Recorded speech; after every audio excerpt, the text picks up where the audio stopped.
थोड़े और एक दो कथाएं और सुने। तो एक समय ऐसे हुआ कि कांची राजा की जो पुत्री थी राजकुमारी, उसके ऊपर एक भूत सवार हो गया और वो अनब शनब बक रही थी। पागल की तरह ऊज नाचना कूदना, जैसे भी किसी व्यक्ति के भूत सवार होता है तो कैसे व्यवहार करता है वैसे ही वो करने लगी। सभी लोग चिंतित हो गए, क्या किया जाए। राजा तो बड़े हैरान हो गए थे, क्या किया जाए। इस वैद्य को बुलाया, उस वैद्य को बुलाया, लेकिन कोई औषध काम नहीं कर रहा था। फिर उन्होंने यादव प्रकाश को बुलाया, क्योंकि यादव प्रकाश वो ऐसे कोई मंत्र तंत्र को जानते थे जिससे कि वो किसी भूत को बाहर निकाल सकते थे। किसी के ऊपर अगर भूत सवार हुआ हो तो मंत्र तंत्रों से वो भूत को भगा सकते थे। तो यादव प्रकाश को बुलाया। तो यादव प्रकाश उस राजकुमारी के सामने बैठे, अपने मंत्र तंत्र बोलना शुरू कर दिया उन्होंने। तो जोर जोर से वो लड़की हंसने लगी, मतलब वो भूत जो है वो इस राजकुमारी के माध्यम से बोल रहा था। जोर से एकदम हंसकर बोलने लगा। वो लड़की बोलने लगी कि अरे यादव प्रकाश, तुम्हारे सारे मंत्र व्यर्थ है, कुछ काम के नहीं, क्यों समय बर्बाद करते हो, घर चले जाओ वापस। लेकिन फिर भी यादव प्रकाश ने मंत्रों का उच्चारण करना बंद नहीं किया। वहां बैठ के फिर भी मंत्र बोल रहे थे, कुछ तंत्र कर रहे थे। फिर भी लड़की बड़े जोर जोर से हंस के बोलने लगी, अरे यादव प्रकाश, मेरी शक्ति के सामने तुम्हारी शक्ति तो कुछ भी नहीं है, क्यों खामखा समय व्यर्थ करते हो, चले जाओ घर में, तुम्हारी शक्ति से मुझे कुछ नहीं होगा। लेकिन फिर भी जब यादव प्रकाश वहां रहे तो उन्होंने यादव प्रकाश से कहा, अगर वास्तव में तुम्हें इस राजकुमारी के शरीर से भगाना चाहते हो तो तुम्हारे शिष्य रामानुज को यहां पर बुलाओ, उसी में शक्ति है, उसी में शुद्धता है मुझे इस शरीर से बाहर निकालने के लिए। तो फिर यादव प्रकाश ने अपने शिष्य रामानुज को बुलाया और रामानुज जब वहां आए तो सीधे हाथ जोड़कर उस राजकुमारी के पास में आए और कहने लगे कि क्यों इस लड़की को सता रहे हो, यहां से चले जाओ, निकल जाओ यहां से। तो फिर वो लड़की बोलने लगी, मतलब वो भूत बोलने लगा, हां मैं अवश्य चले जाऊंगा, लेकिन एक शर्त है कि मेरे सर के ऊपर आपके चरण कमलों को आप रखना। तो फिर वो राजकुमारी ने दंडवत प्रणाम किया रामानुज के प्रति, जो कि उस समय एक नवयुवक थे केवल, और उनके गुरु यादव प्रकाश इत्यादि सब सामने थे, राजा महारानी वहां सब थे। और उस समय भगवान का स्मरण करते हुए और उसके पहले अपने गुरु को दंडवत डालकर फिर उन्होंने अपने दोनों चरण कमल उस राजकुमारी के सर के ऊपर रख दिए और फिर कहा कि अब निकल जाओ। तो भूत ने कहा कि अब मैं निकल जा रहा हूं। तो रामानुज ने कहा कि ऐसे कोई चीज करो, ऐसे कोई लक्षण बताओ जिससे कि हम सब लोग समझ सकें कि तुम इस राजकुमारी के शरीर को छोड़ के चले गए हो। तो भूत ने जवाब दिया कि यूं जो पास में उधर जो अश्वत्थ वृक्ष है उसका सबसे ऊंचा जो उसकी जो शाखा है जो वो मैं तोड़ दूंगा, जब वो टूट के नीचे गिर जाएगा आप समझ पाओगे कि मैं इस लड़की के शरीर से बाहर चला गया हूं। तो उस समय रामानुज ने देखा, सभी ने देखा कि सामने जो अश्वत्थ वृक्ष था उसकी सबसे ऊंचे वाली जो शाखा है वो बड़े आवाज करके वो टूटकर नीचे गिर पड़ी। और ठीक उसी क्षण राजकुमारी ऊपर उठी और जैसे पहले उसका व्यवहार हुआ करता था उस समय के पहले कि जब भूत उसके ऊपर सवार हुआ, वैसे वो देखने लगी, बड़े भ्रांति में थी, अरे ये मैं कहां आ गई हूं, ये सब कौन है लोग हैं। और जब लोगों ने उनको बताया कि ऐसे ऐसे हुआ था तो बड़े शर्मिंदा होकर अंदर भाग गई सिर झुकाकर, क्योंकि पता है मेरे ऊपर भूत सवार हो गया, मैं क्या क्या अनप शनप बोल रही थी। तो ये जब राजा ने देखा तो उन्होंने वो बहुत बड़े प्रसन्न हुए और सारे राज्य में रामानुजाचार्य के गुण फैल गए और यादव प्रकाश के बारे में लोग जानने लगे कि देखो ये गुरु क्या है और शिष्य क्या है। ये गुरु की शक्ति नहीं है, लेकिन शिष्य देखो, ये शिष्य अपने गुरु से कितनी ज्यादा शक्तिशाली है। और ये सब बातें यादव प्रकाश सुन रहे थे और उनको बड़े तीर की तरह चुभ रहे थे हृदय में, लेकिन क्या करें। इस तरह से वो वहां अपने शिष्य को रखा तो था अपने गुरुकुल में, लेकिन खुश नहीं थे। रोज जैसे हुआ करता था वे व्याख्या करते थे अलग अलग वेदांत के ऊपर, उपनिषदों के ऊपर। तो एक दिन ऐसा आया कि जब वो इस प्रसिद्ध सूत्र के ऊपर टीका कर रहे थे, सर्व खल्व इदम ब्रह्म और नेह नानास्ति किंचन, और उन्होंने बताया, इसकी व्याख्या इस तरह से की कि सर्वम खल्व इदम ब्रह्म का मतलब है कि सब कुछ ब्रह्म है। ये पेड़ ब्रह्म है, ये हवा ब्रह्म है। ब्रह्म मतलब ब्रह्मन, ये भगवान है, ये सब कुछ भगवान है। हम भी भगवान हैं, आप भी भगवान हैं, ये पत्थर भगवान है, ये हवा भगवान है, ये पृथ्वी भगवान है, ये ब्रह्मांड भगवान है, सब कुछ भगवान है। ये अद्वैतवाद है। मायावादियों का दर्शन ऐसे होता है। और नेह नानास्ति किंचना मतलब वो कहते हैं कि इसके अलावा कुछ नहीं है। जैसे ब्रह्म सत्य जगत मिथ्या, वो कहते हैं कि सत्य केवल ब्रह्म है, निराकार ब्रह्म, इसके अलावा और कोई चीज सत्य नहीं है। बाकी जो भी सत्य दिखाई पड़ती है वो माया है, मिथ्या है। इसलिए नेह नान्यस्ति किंचना, इसका मतलब ऐसा है, यादव प्रकाश समझा रहे थे कि इस जगत में और कोई विविधता नहीं है। अगर कोई विविधता दिखाई दे रही है तो ये माया है, झूठ है। वास्तव में सर्व खल्व इदम ब्रह्म, सब कुछ एक है, वो है ब्रह्म, निराकार ब्रह्म। तो जब रामानुज ने ये सुना तो अपने आप को रोक नहीं पाए, उठे और गुरु से कहने लगे कि सर्व खल्व इदम ब्रह्म का मतलब ये नहीं है कि सब कुछ ब्रह्म है। इसका मतलब है कि सब कुछ ब्रह्म से उत्पन्न होता है। भगवान विष्णु ही पर ब्रह्म है और पर ब्रह्म से यह सृष्टि का निर्माण होता है। फिर यही पर ब्रह्म सृष्टि का पालन करते हैं और इसी पर ब्रह्म के अंदर फिर से सृष्टि विलीन हो जाती है और पुनः सृष्टि का निर्माण उन्हीं से होता है। इस तरह से सृष्टि का निर्माण होना, पालन होना, सृजन होना, ये उन्हीं की शक्ति से होता है। तो जो भी कुछ हम देख रहे हैं ये भगवान की शक्ति है, ये भगवान नहीं है। हालांकि शक्ति शक्तिमान से अभिन्न होता है एक दृष्टि से देखा जाए, लेकिन फिर भी इसमें भिन्नता भी होती है। और ये जो हम विविधता देख रहे हैं ये विविधता भी सत्य है। हालांकि ये भौतिक जगत क्षणभंगुर है, फिर भी ये सत्य है, ये विविधता भी सत्य है। जिस तरह से एक मोतियों की माला होती है, मोतियों की माला में हम देखते हैं कि कितने सारे मोतियां होते हैं, लेकिन फिर भी ये विविधता का आधार एक है, वो है जो धागा जिसके ऊपर की ये मोतियां टंगी हुई हैं। ठीक उसी प्रकार से नेह नान्यस्त किंचना, इसका मतलब ये नहीं कि विविधता नहीं है, इसका मतलब ये है कि ये सारे अनंत विविधता के पीछे जो सत्य है वो एक है, वो है भगवान। इस तरह से रामानुजाचार्य ने व्याख्या की तो यादव प्रकाश को बहुत गुस्सा आया और उन्होंने कहा कि अपने आप को तो बहुत बुद्धिमान समझते हो, तो मेरे पास क्यों आते हो, चले जाओ यहां से, अपनी ही पाठशाला शुरू कर दो। तो फिर रामानुज ने कहा जैसे आपकी इच्छा। फिर अपने गुरु को प्रणाम किया और फिर घर चले गए। उस दिन से वो यादव प्रकाश के गुरुकुल में कभी नहीं गए। उधर एक दिन जब वो अपने घर में बैठकर ही पढ़ रहे थे तो फिर से कांचीपुरम वहां पर चले आए। कांचीपुरम, जैसे हमने पहले कहा, वो इतने महान वैष्णव थे कि हालांकि वो शुद्ध परिवार में उन्होंने जन्म लिया था, फिर भी बड़े बड़े ब्राह्मण भी उनकी प्रशंसा करते थे, उनको मानते थे, उनको नमस्कार करते थे। थोड़े ब्राह्मण ऐसे थे जो नहीं मानते थे, और वो इसलिए नहीं मानते थे कि उनके खुद के हृदय में इतना घमंड था, इतना अहंकार था कि वो अपने जाति के प्रति बहुत घमंड रखते थे कि हम ऊंचे ब्राह्मण कुल के लोग हैं और ब्राह्मणों के अलावा कोई भक्त नहीं बन सकता। और उनमें से यादव प्रकाश भी एक थे। तो जब कांचीपुरम चलते थे तो कभी कभी रास्ते में यूं ही खड़े हो जाते थे, हंसते मुस्कुराते थे, जैसे कि मानो वो भगवान को आंखों से सामने देख रहे हैं। और सभी लोग जो विद्वान थे वास्तव में जानते थे कि कितने महान भक्त हैं। बचपन से ही वो वरदराज की सेवा में वो मग्न रहा करते थे।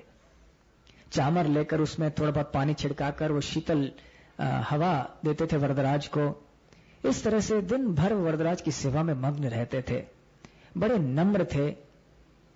और जब वो वहां पर आए तो रामानुज ने उनसे कहा कि आपको तो पता ही होगा कि यादव प्रकाश जी ने हमें पाठशाला से निकाल दिया है, तो एक दृष्टि से देखा जाए तो बहुत अच्छा है, क्योंकि अब मैं आपके शरण में आ सकता हूं।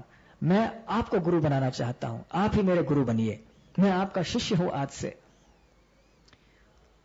तो फिर कांचीपूर्ण कहने लगे कि अरे तुम क्या कह रहे हो, मैं तो एक शूद्र हूं, मुझे शास्त्रों के बारे में क्या मालूम है, और तुम तो इतने विद्वान हो, तो ये योग्य नहीं है। तो रामानुज ने कहा कि नहीं, केवल शास्त्रों के ज्ञान से अगर किसी को घमंड आता हो तो धिक्कार हो ऐसे शास्त्रों के ज्ञान को। हमें नहीं चाहिए ऐसे शास्त्रों का ज्ञान। लेकिन आपके अंदर विष्णु भक्ति है, आप तो शुद्ध भक्त हैं, महाभागवत हैं आप। इसलिए शास्त्रों में जितने भी सारे विधि विधान हैं, जितने भी सिद्धांत हैं, जितना भी ज्ञान है, उसका निष्कर्ष आपके चरित्र में दिखाई पड़ता है, आपके व्यवहार में, आपकी चेतना में। इसलिए आप इस सर्वश्रेष्ठ विद्वान है, सर्वश्रेष्ठ ब्राह्मण है, और मैं आपके शरण में आना चाहता हूं। कृपया मुझे शिष्य के रूप में स्वीकार कीजिए और मुझे कोई सेवा दीजिए। तो कांचीपूर्ण कहने लगे, मैं तो क्या सेवा दूंगा, ठीक है तुम पूछ रहे हो तो ये सेवा करो कि हर रोज वरदराज के लिए उस शहर के बाहर जो कुआं है उसमें से एक पानी का मटका ले आओ उनकी सेवा के लिए। और फिर रामानुज ने सेवा को स्वीकार किया और रोज करते रहे इसको बड़े नम्रता से। देखिए, रामानुज इतने बड़े पंडित थे, इतने बड़े विद्वान थे, लेकिन फिर भी उनके गुरु ने, कांचीपूर्ण ने, उनको ऐसी सेवा दी, सरल से सरल सेवा। वास्तव में ज्यादा पंडित होना यह भी एक खतरा है, कि ज्यादा विद्वत्ता हो जाती है आदमी में तो अपने आप को श्रेष्ठ समझने लगता है कि मैं दूसरों से ज्यादा जानता हूं। इसका मतलब यह नहीं है कि हमें शास्त्रों को पढ़ना नहीं चाहिए, इससे दूसरे प्रकार का अज्ञान आ जाता है। तो पढ़ना तो चाहिए, लेकिन बड़े नम्रता से, नम्र भावना, भक्ति भावना रखनी चाहिए। और शास्त्रों को पढ़ते पढ़ते वैष्णवों की सेवा करनी चाहिए, और जो साधारण से साधारण सेवाएं होती हैं उनको भी करना चाहिए। क्योंकि साधारण सेवा करने से हमारे मन में ही हम ये जान सकते हैं कि मैं कोई बड़ा आदमी नहीं हूं। थोड़े श्लोक हमने बोल दिए, थोड़ा कुछ ज्ञान हमें शास्त्रों का हो गया, थोड़ा कुछ पद हमें मिल गया, तो मैं बड़ा आदमी नहीं हो गया, मैं तो केवल वैष्णव दासानुदास हूं। तो इस बात को मन में रखने के लिए बार बार ठोकर मारना पड़ता है मन को, क्योंकि भगवान की माया शक्ति इतनी बलवान है कि हमें इस बात को भुला देती है कि हमारा स्वरूप है कृष्ण के दासों का दास। माया तो हमें हमेशा यही बताती है कि तुम बॉसों का बॉस हो, लेकिन शास्त्र में बताया तुम दासों के दास हो। संसार में सभी लोग बॉस बनना चाहते हैं, लेकिन भक्त लोग दास बनना चाहते हैं, तो इसलिए झगड़े होते हैं। अब सभी लोग बॉस बनना चाहे तो कैसे होगा, काम नहीं चलेगा। तो इसलिए भक्ति मार्ग में साधारण से सेवा करना यह बहुत जरूरी है। कोई भी क्यों न हो, ऐसे साधारण सेवा करने से हम अपने आप को नम्रता की अवस्था में रख पाएंगे। तो देखिए, कांचीपूर्ण ने ऐसी सेवा दे दी उनको, और रामानुज ने भी ये नहीं कहा कि अरे मैं इतना पंडित विद्वान और मुझे ऐसी सेवा, मुझे कुछ ऐसी सेवा दो जहां मैं जाके कुछ धुआंधार कुछ प्रवचन दे दूं, ऐसे नहीं। हाँ, स्वीकार किया, बड़े नम्रता से स्वीकार किया, और रोज करते रहे ऐसी ही सेवा। इस तरह से काफी समय बीत गया, और कांचीपूर्ण और रामानुज, इनका प्रेम का संबंध बड़ा घनिष्ठ होने लगा, बहुत ज्यादा तीव्र होने लगा। और इस तरह से गुरु शिष्य एक दूसरे को रोज मिलते, रोज कृष्ण कथा करते, कृष्ण नाम लेते, और वरदराज जी की सेवा करते रहते। तो अगले एकादशी को हम सुनेंगे फिर रामानुजाचार्य के जीवन में क्या हुआ। अब जब तक ये कथा समाप्त नहीं होगी तब तक एकादशी के बाद एक एकादशी ऐसे कथा जारी रखेंगे। ठीक है? हरे कृष्ण। आपके कोई टीका टिप्पणी?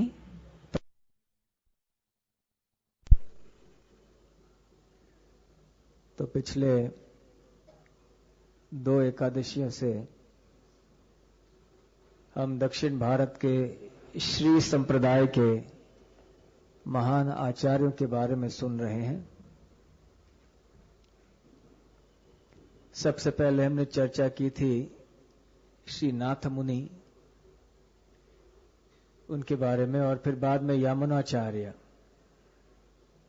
जिनका नाम आगे चल के हुआ आलबंदार। वो कहानी याद है आपको? उन्होंने किस पंडित को हरा दिया था? विद्वाजन कोलाहल। जब विद्वानों के सभा में कोलाहल कर देते थे, क्योंकि वो सबको हरा देते थे। तो हालांकि यमुना केवल 12 साल के बालक थे, फिर भी उन्होंने इस राज पंडित को हरा दिया और उनको आधा राज्य मिल गया, राजा बन गए, भगवान को भूल गए। फिर नाथ मुनि ने अपने शिष्य राम मिश्र को भेजा और हमने सुना था कि किस तरह से राम मिश्रा ने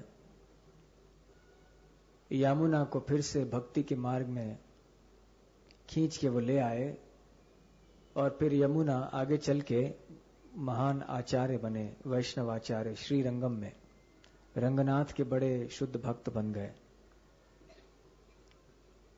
और जिस समय यमुनाचार्य श्री रंगम में निवास करते थे, उधर और एक महान वैष्णव का जन्म हुआ कहीं और, भूतपुरी में।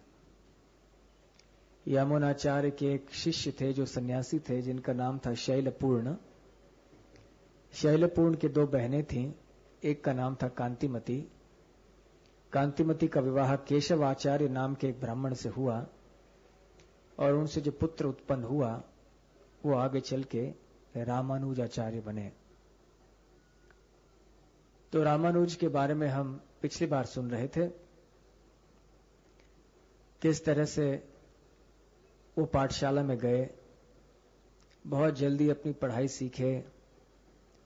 आगे चल के यादव प्रकाश जो कि एक मायावादी थे, उनके गुरुकुल में जाकर पढ़ा करते थे, लेकिन बार बार अपने गुरु के साथ मतभेद होता था, क्योंकि हृदय से रामानुजा वैष्णव थे, भक्त थे, परंतु यादव प्रकाश वो शंकराचार्य के अनुयायी थे, अद्वैतवाद का प्रचार करते थे।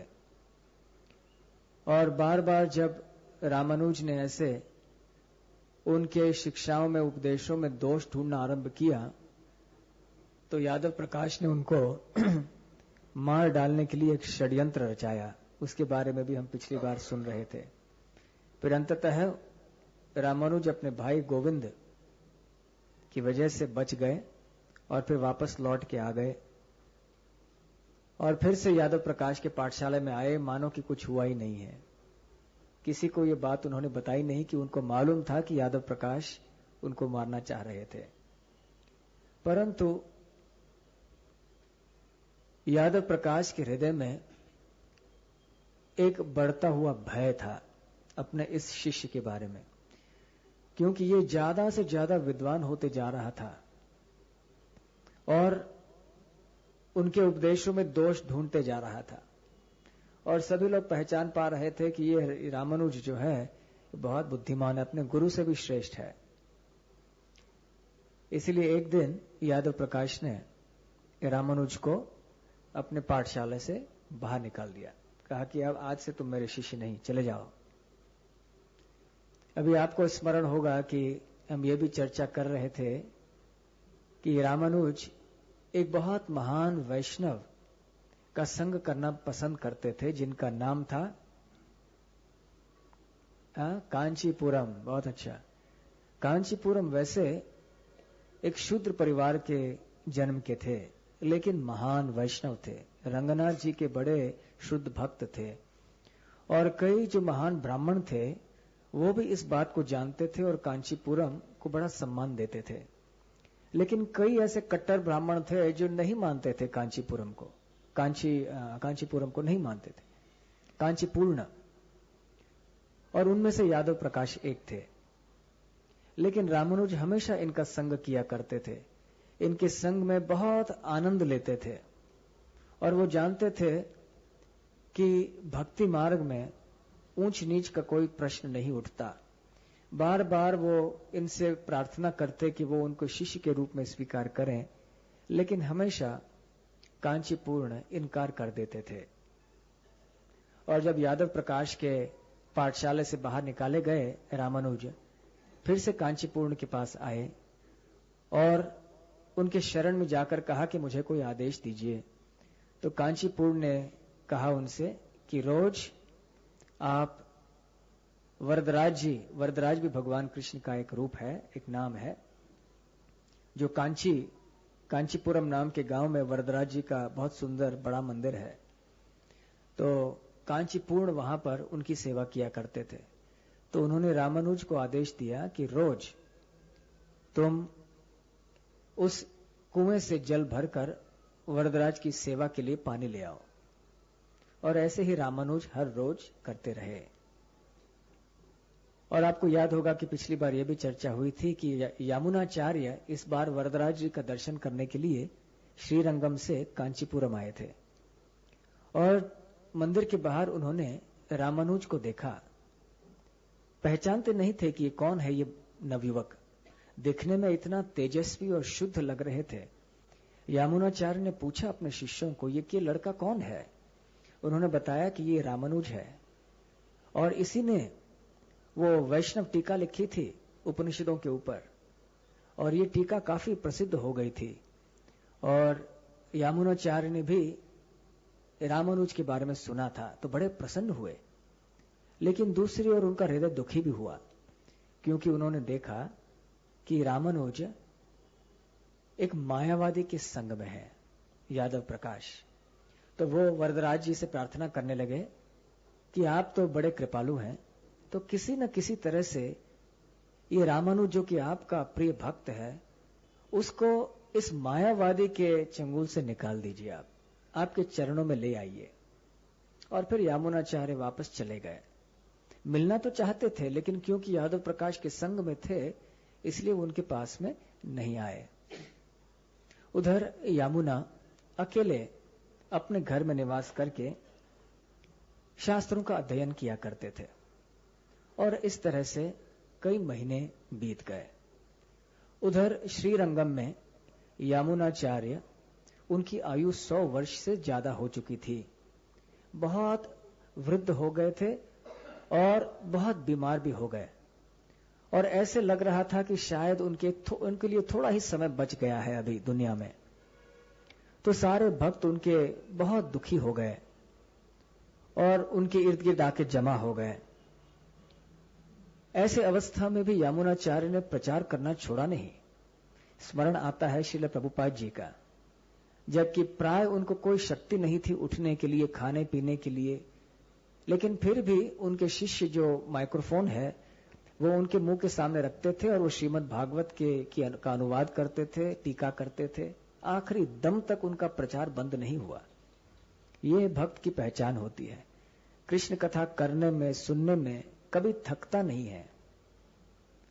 तो इस तरह से यमुनाचार्य ऐसे अवस्था में भी प्रचार जारी रख रहे थे। मन ही मन में वो रामानुज के बारे में सोचते रहते कि कब रामानुज मेरे पास आएगा, कब रामानुज यहां आकर यहां इस मठ को संभालेगा, विष्णु भक्ति का प्रचार का काम संभालेगा, कब वो दिन आएगा। कि वो चाहते थे कि रामानुज यहां आए और फिर आगे यहां वैष्णव आचार्य बने श्रीरंगम में, यह उनकी इच्छा थी। और इस स्मरण में उन्होंने एक सुंदर रत्नमाला लिखी, स्तोत्र रत्न, बहुत सुंदर भजन है, श्लोक है, भगवान विष्णु की गुणगान है इसमें। और इस समय जबकि वो बहुत ही बीमार थे तो उनके शिष्य उनके पास में आकर उनसे कई प्रश्न कर रहे थे। उनमें से एक शिष्य थे जिनका नाम था तिरुवरंग। तो उन्होंने प्रश्न किया कि अगर भगवान नारायण हमारे मन और हमारे वचनों के परे हैं तो हम कैसे उनकी सेवा कर सकते हैं, कैसे उनको जान सकते हैं। जो व्यक्ति हमारे मन के परे है तो हमारा मन किस काम का, कैसे जान सकते हैं, क्योंकि हमारे पास जो है वो तो हमारा मन है, बुद्धि है, इंद्रियां हैं, और भगवान इनसे परे हैं, तो कैसे जाने जा सकते हैं। तो फिर यमुनाचार्य ने बहुत महत्वपूर्ण उत्तर दिया, ये सही है, लेकिन अगर तुम नारायण को जानना चाहते हो तो नारायण के भक्तों की सेवा करो। नारायण के भक्तों की सेवा करने से सारे तत्व तुम्हारे हृदय में खुद ब खुद प्रकाशित हो जाएंगे, चिंता नहीं करो। फिर उन्होंने कहा, महाजनों ये न गतः सपंथा, महाभारत के श्लोक का प्रमाण उन्होंने रखा कि हमें केवल महाजनों की पद चिन्हों में हमें चलना चाहिए। और फिर वो कहने लगे कि मैं तिरुमंगई, जो अलवर थे, महान भक्त थे श्री संप्रदाय के, उनके चरण कमलों को मेरे हृदय में रख के मैं आगे चल रहा हूं, मैं रंगनाथ जी की सेवा कर रहा हूं। इस तरह से बहुत महत्वपूर्ण आदेश यामुनाचार्य ने दिया अपने शिष्यों को। श्री संप्रदाय में वैष्णव सेवा के ऊपर बहुत जोर दिया जाता है। कहा जाता है, ऐसे भक्तिविनोद ठाकुर बताते हैं कि चैतन्य महाप्रभु ने चारों वैष्णव संप्रदायों में से 2-2 लक्षण या 2-2 गुण चुने और उनको गौड़ीय वैष्णव संप्रदाय में स्वीकार किया। श्री संप्रदाय से उन्होंने ये 2 गुण चुने। एक, शुद्ध भक्ति का सिद्धांत, जो कि कर्म, ज्ञान, योग इत्यादि से के मिश्रण से मुक्त है, और दूसरा वैष्णव सेवा, क्योंकि श्री संप्रदाय में इस बात के ऊपर बहुत जोर दिया जाता है और यामुनाचार्य ने भी ऐसे ही किया। फिर उधर और 2 उनके शिष्य थे, महापूर्ण और तिरुकोत्तीयपूर्ण। ये 2 उनके बड़े प्रिय शिष्य थे, बड़े विद्वान भी थे, लेकिन उन्होंने अपने मन ही मन में ठान लिया कि अगर हमारे प्रिय गुरु महाराज अभी हमें छोड़ के चले जाएंगे तो हम आत्महत्या करेंगे, क्योंकि हमारे जीने के लिए कोई कारण नहीं रह जाता है, कोई मतलब नहीं हमारे जीने का, हमारा जीवन व्यर्थ हो जाता है। उधर और एक भक्त और एक शिष्य उनके पास में आए और बड़े दुख भरे आवाज में कहने लगे यामुनाचार्य से कि आप चले जाएंगे हमें छोड़कर, तो हमारे लिए आश्रय क्या रहेगा, हम कहां जाएंगे? तो यामुनाचार्य ने उत्तर दिया कि चिंता नहीं करो, जो तुम्हें पहले से आश्रय देते आए हैं, अब भी आश्रय दे रहे हैं और आगे भी आश्रय देंगे, वो यहीं पर निवास करते हैं श्रीरंगम में। रंगनाथ जी हैं, उनका आश्रय ले लो। तिरुपति में वेंकटेश हैं, उनका आश्रय ले लो। कांचीपुरम में वरदराज हैं, उनका आश्रय ले लो, तो तुम कभी आश्रय से रहित नहीं रहोगे। उधर तिरुवरंग ने फिर से कहा कि आपने फिर से जाने का यहां से ठान लिया है, निश्चय कर लिया है। तो यामुनाचार्य ने कहा कि तुम तो बड़े विद्वान हो, क्यों इतना शोक करते हो?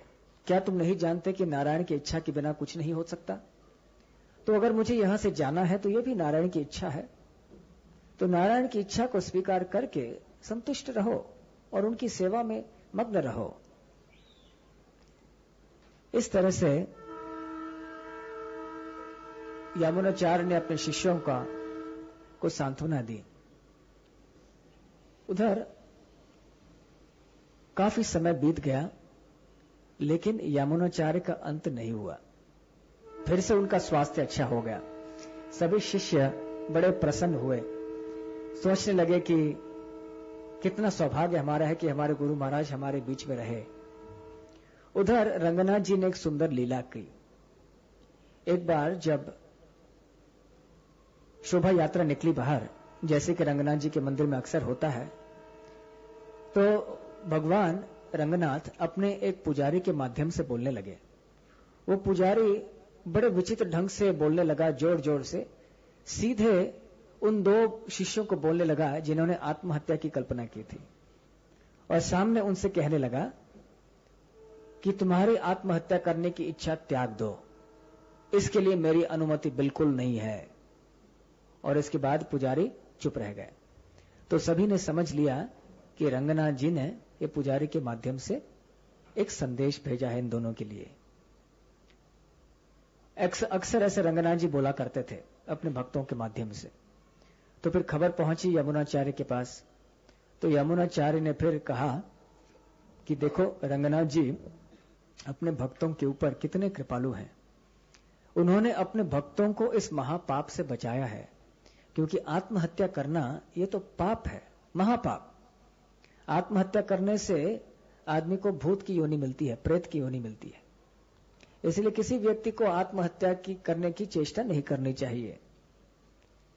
और फिर यमुनाचार्य ने बताया कि हमें केवल भगवान रंगनाथ के चरणों में फूल जो अर्पण किए हुए हैं उनको हमें सूंघते रहना चाहिए, उनकी सेवा करनी चाहिए और गुरु का आज्ञा का पालन करते रहना चाहिए। ये मेरे आखिर की आज्ञा है आप सबके लिए।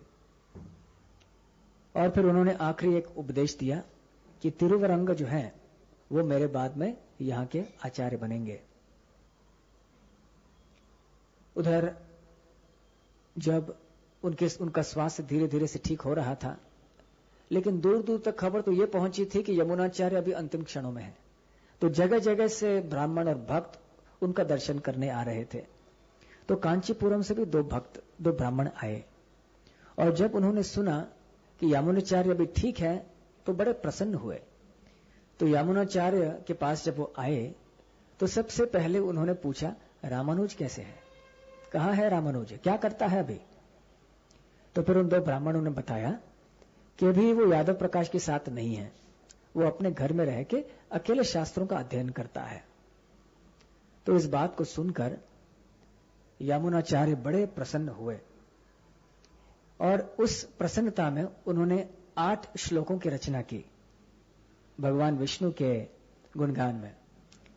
और फिर उन्होंने अपने एक शिष्य महापूर्ण से कहा कि तुम जाओ तुरंत यहां रामानुज को लेकर आओ, मैं उसे मिलना चाहता हूं। तो महापूर्ण जल्दी से जल्दी निकल पड़े। कांचीपुरम के लिए रास्ता कई दिनों का रास्ता था, पैदल ही एकमात्र मार्ग था। तो पैदल चलते चलते उनको पूरे 4-5 दिन लग गए पहुंचने के लिए। और वहां वो पहुंचे और रामानुज से मिले। लेकिन रामानुज को मिलने के पहले वो वरदराज का दर्शन करने के लिए मंदिर में गए और मंदिर के बाहर ही कांचीपूर्ण का दर्शन उनको हुआ। दोनों भक्तों ने आलिंगन किया और कांचीपूर्ण ने महापूर्ण को अपने आश्रम में वो ले गए, उनका स्वागत किया, उनको खिलाया पिलाया और साथ में कई घंटों तक वो कृष्ण कथा करते रहे। और अगले दिन सुबह को फिर उन्होंने कहा चलो हम मंदिर दर्शन करने जाते हैं। और जैसे ही वो दर्शन करने जा रहे थे तो सामने से रामानुज वो पानी लेकर उस कुएं से वरदराज की सेवा के लिए जा रहे थे। तो कांचीपुरम ने महापूर्ण से कहा कि ये देखो रामानुज आ रहा है, जाओ अपने मन की जो बात है वो जाके कह दो। और फिर कांचीपूर्ण अंदर मंदिर में चले गए।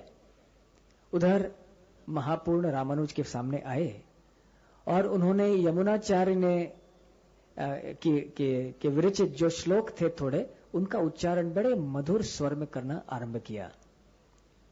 और जब रामानुज ने यह सुना तो बस वहीं के वहीं खड़े रह गए, सुनते रह गए। कितने सुंदर श्लोक हैं विष्णु के गुणगान में। और फिर उन्होंने पूछा कि हे महाशय, हे ब्राह्मण, ये आप किन की रचना है? ये इतने सुंदर श्लोक है, भक्तिमय श्लोक है। तो फिर उन्होंने कहा ये महान वैष्णव आचार्य यमुनाचार्य के श्लोक हैं। तो यमुनाचार्य का नाम सुनकर तुरंत रामानुज का चेहरा खिल उठा। लेकिन उन्होंने कहा कि अरे मैंने तो सुना था कि उनकी तबीयत बहुत खराब है, कैसे है अभी वो? तो महापूर्ण ने कहा कि अब तो काफी सुधार हो गया है उनकी तबीयत में। तो रामानुज ने पूछा कि कितने दिन हुए आप वहां से निकल पड़े? 5 दिन हो गए। और हमारे गुरु महाराज यामानुचार्य ने कहा है कि वो आपसे मिलना चाहते हैं। तो रामानुज को विश्वास नहीं हुआ कि इतने महान वैष्णव आचार्य वो मुझसे मिलना चाहते हैं। मैं तो एक क्षुद्र जीव हूं, मेरा नाम भी तक वो कैसे जानते हैं? बड़े आश्चर्य की बात है, शायद आपने कोई गलती की होगी। तो महापूर्ण ने कहा नहीं, खास आपसे मिलना चाहते हैं, इसलिए जल्दी से जल्दी शीघ्र आपको चलना होगा वहां।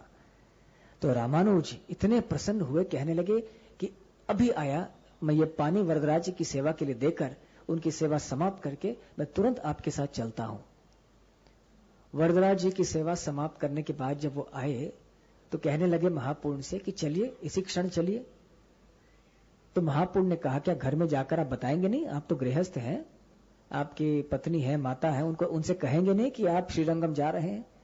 जब गुरु का आदेश है तो ये परिवार का क्या लेना देना, हमको तुरंत जाना चाहिए। तो तुरंत निकल पड़े और जगह जगह अलग अलग ब्राह्मणों के घर में रुके, वहां रात को उन्होंने विश्राम किया, उनके घर में प्रसाद लिया और 4-5 दिन के बाद कावेरी के तट पे आकर कावेरी पार करके श्रीरंगम पे पहुंचे। उधर क्या हुआ था कि यमुनाचार्य, उनकी तबीयत फिर से अचानक बहुत खराब हो गई और इस समय यमुनाचार्य को पता चला कि ये वाकई मेरे आखिरी क्षण है। तो सबसे पहले उन्होंने अपने गृहस्थ शिष्यों को बुलाया और कहा कि मैं अब जाने वाला हूं, इसलिए तुम सबके लिए मेरे ये आखिरी आज्ञाएं हैं। वो इस प्रकार से है। पहली बात कि मैंने अगर आप सबके साथ में कोई अपराध किया हो तो मुझे क्षमा कर दीजिए।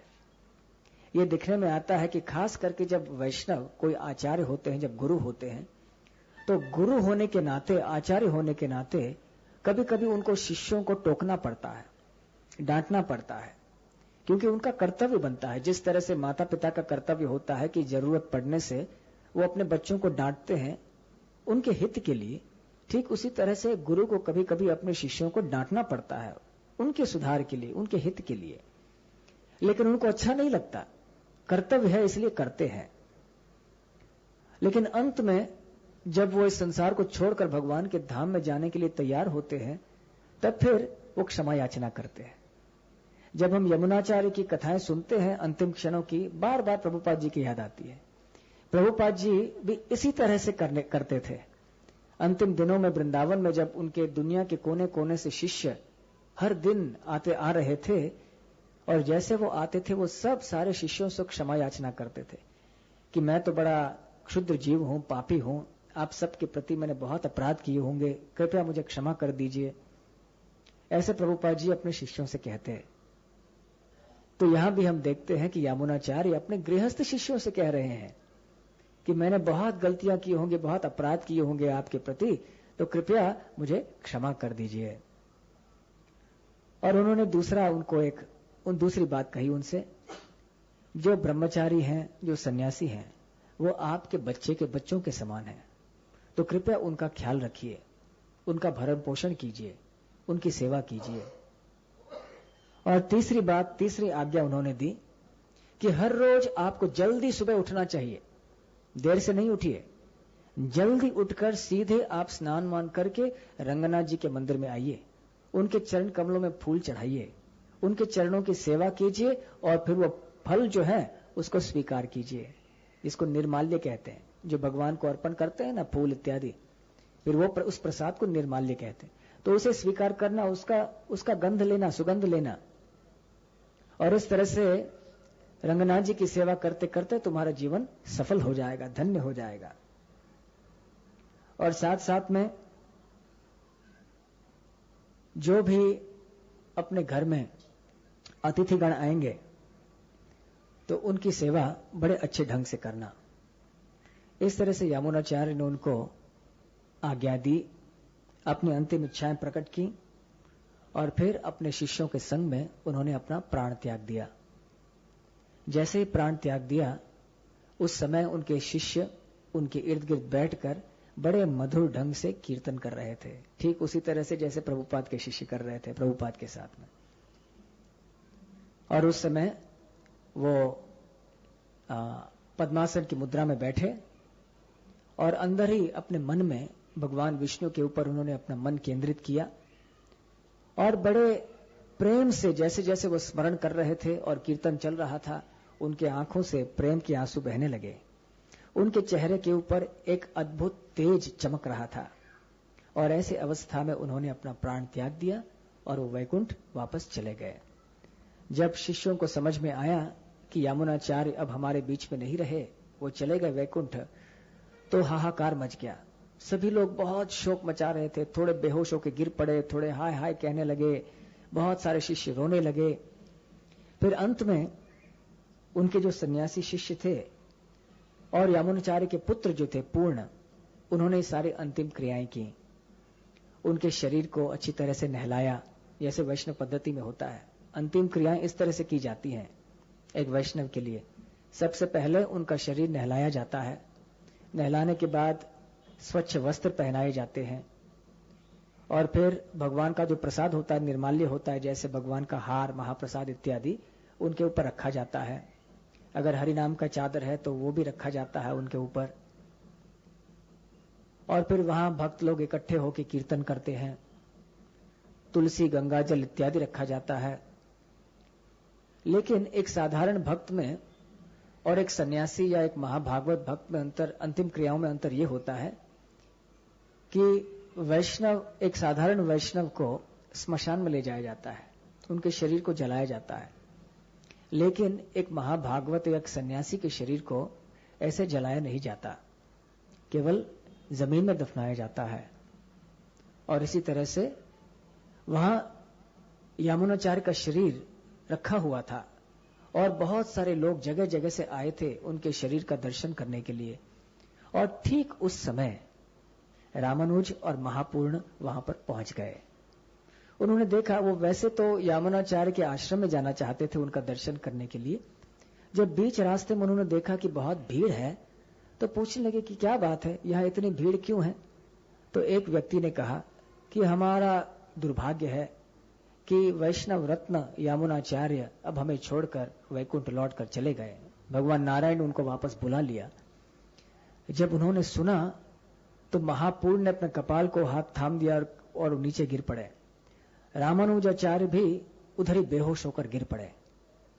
फिर बाद में महापूर्ण उठे, बाह्य चेतना आई और फिर उन्होंने थोड़े पानी छिड़काकर रामानुज को भी बाहरी चेतना में लाया, होश में लाया और कहने लगे कि जल्दी चलो, अभी क्या कर सकते हैं, शोक करने से क्या लाभ होगा, भगवान नारायण की इच्छा के बिना क्या होता है, चलो जल्दी, इसके पहले कि उनके शरीर की अंतिम क्रिया हो जाए, आके अंतिम दर्शन तो हम कर लें हमारे प्रिय गुरु महाराज की। फिर रामानुजाचार्य वहां पर आए पास में, उन्होंने देखा कि यामुनाचार्य के शरीर के ऊपर एक अद्भुत तेज और शांति थी। ऐसे नहीं लग रहा था कि उनका प्राण उन्होंने त्याग दिया है, बड़े शांति से वहां लेटे हुए हैं, ऐसे उनको लग रहा था। और सारी नजरें फिर रामानुज के ऊपर आईं। लोगों को ऐसे लग रहा था कि रामानुज और यामुनाचार्य के बीच में कोई विशेष संबंध है और मृत्यु उनको अलग नहीं कर रही है, मृत्यु उनके संबंध में मृत्यु कोई फर्क नहीं कर रहा है, ऐसे लग रहा था उनको। और फिर अंतिम क्रियाएं उधर होने लगी। लेकिन अंतिम क्रिया होने के पहले एक बहुत अद्भुत घटना हुई। रामानुज ने देखा कि यामुनाचार्य के दाहिने हाथ के 3 उंगलियां वो ऐसे बंद है, मानो कि आधी मुट्ठी उन्होंने बंद कर दी है। इस तरह से केवल आखिरी 2 जो अंगूठे हैं, जो उंगलियां हैं, वो खुली थी, बाकी 3 अंगूठे बंद, 3 उंगलियां बंद थी, ऐसे मुट्ठी बंद था। तो रामानुज ने शिष्यों से पूछा कि क्या ये हमेशा इनकी उंगलियां ऐसे रहती थी? तो उन्होंने कहा नहीं, हमें भी आश्चर्य लग रहा है कि बाकी सारे बाएं हाथ की उंगलियां तो ठीक हैं और दाहिने हाथ के 2 उंगलियां भी ठीक हैं, लेकिन केवल ये 3 उंगलियां ऐसे हैं, इसका कारण क्या है हम नहीं जानते। तो फिर रामानुज ने बड़े जोर से सबकी उपस्थिति में घोषणा की, मैं ये प्रतिज्ञा लेता हूं कि मैं भगवान विष्णु के चरण कमलों में, उनकी भक्ति में मैं सुदृढ़ अवस्था में रहूंगा और भारत भर में प्रचार के भ्रमण करके मैं प्रचार करूंगा विष्णु भक्ति के बारे में और सारे भारतवर्ष में लोगों को मोह से मैं मुक्त कर दूंगा। और जैसे ही उन्होंने ये कहा तो यामुनाचार्य की 3 उंगलियां जो बंद थी उनमें से एक खुल गया। फिर रामानुज आगे कहने लगे कि मैं ये भी प्रतिज्ञा करता हूं कि वेदांत सूत्र के ऊपर मैं एक भाष्य लिखने वाला हूं, वैष्णव भाष्य, जिसका नाम होगा श्री भाष्य। और इससे मैं सारे जो भी भ्रांतियां हैं परम तत्व के बारे में, भगवान के बारे में, उनको नष्ट करूंगा, खास करके जो ये अद्वैतवाद या मायावाद का दर्शन है। और जैसे ही रामानुज ने कहा, दूसरी उंगली भी खुल गई। और फिर रामानुज ने कहा, मैं ये भी प्रतिज्ञा लेता हूं कि पराशर मुनि, जिन्होंने बहुत सारे ग्रंथ लिखे हैं, उनकी स्मृति में भी एक वैष्णव, महान वैष्णव का नाम यहां पराशर रखा जाएगा। तो जैसे उन्होंने ये कहा, यामुनाचार्य की तीसरी उंगली भी खुल गई। सभी लोग जो वहां उपस्थित थे ये देखकर आश्चर्यचकित रह गए, चकाचौंध रह गए कि ये क्या हो गया, कैसे हो गया। फिर वो समझ गए कि ये 3 बातें यमुनाचार्य की 3 अतृप्त इच्छाएं थीं। और फिर वो समझने लगे कि ये रंगनाथ जी की योजना थी कि रामानुज ही वो व्यक्ति होने वाले हैं जो यमुनाचार्य की इन 3 अतृप्त इच्छाओं को पूर्ण करने वाले हैं। क्योंकि यमुनाचार्य की 3 इच्छाएं जो अतृप्त थी वो ऐसे थी, पहले वो चाहते थे कि विष्णु भक्ति का प्रचार सब जगह हो, सारे भारत में, और इसलिए वो रामानुज को यहां लाना चाहते थे, क्योंकि वो जानते थे कि वो इतने विद्वान हैं, इतने शुद्ध भक्त हैं और इतने बड़े प्रचारक हो सकते हैं। और वो ये भी चाहते थे कि अद्वैतवाद, शंकराचार्य का जो सिद्धांत है वो ऐसे फैल रहा है कि उसका खंडन करना अति आवश्यक है। और इसके लिए वेदांत सूत्र के ऊपर टीका लिखना जरूरी है, क्योंकि कोई वैष्णव संप्रदाय प्रामाणिक तब तक नहीं माना जाता जब तक कि उस संप्रदाय का वेदांत सूत्र के ऊपर कोई विशेष टीका न हो। तो ये इच्छा भी यमुनाचार्य की थी। और तीसरी इच्छा कि वो पराशर मुनि के बाद में अपने एक शिष्य का नाम रखना चाहते थे। इस तरह से रामानुज के माध्यम से भगवान रंगनाथ जी ने बहुत अद्भुत एक घटना कर दिखाई। इस घटना के बाद रामानुज का चरित्र बिल्कुल बदल गया, बड़े गंभीर हुए वो उसके बाद में, और तुरंत एक शब्द और किसी से न कह के वहां से निकल पड़े। किसी ने कहा कि कम से कम रंगनाथ जी का दर्शन करके तो जाइए।